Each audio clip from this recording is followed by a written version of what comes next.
মুসলিম ফ্যামিলিতে স্ত্রীরা স্বামীদের জন্য যত বড় নেয়ামত, আল্লাহর জমিনে এর চাইতে বড় আর কোনো নেয়ামত নাই।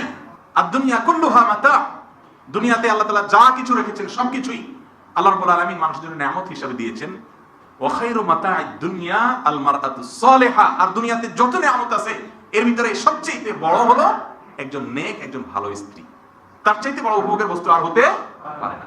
আপনি চিন্তা করেন, আপনার সন্তান জন্ম দিবে, আপনার চরিত্রটা ঠিক রাখবে, আপনার ঘরে সমস্ত কাজ করবে। আরে ভাই, কাজের লোক যদি রাখেন বাসায়, মাসে কত টাকা দেওয়া লাগে? 5,000 10,000 টাকা দিয়ে 24 আওয়ার্স কাজের লোকের সার্ভিস পাওয়া কঠিন হয়ে যায়। সেখানে কাজের লোকের সার্ভিস পাচ্ছেন, আপনার চরিত্র হেফাজত করতেছে ফুল, এরপরে আপনার বাচ্চা কাচ্চা জন্ম দিচ্ছে, আপনার পরবর্তী বংশধর দাঁড় করাই দিচ্ছে। আর কি চান? এই সার্ভিসগুলোর যদি মূল্য দিয়ে হিসাব করেন, কিয়ামত পর্যন্ত মূল্য পরিশোধ করা যাবে না।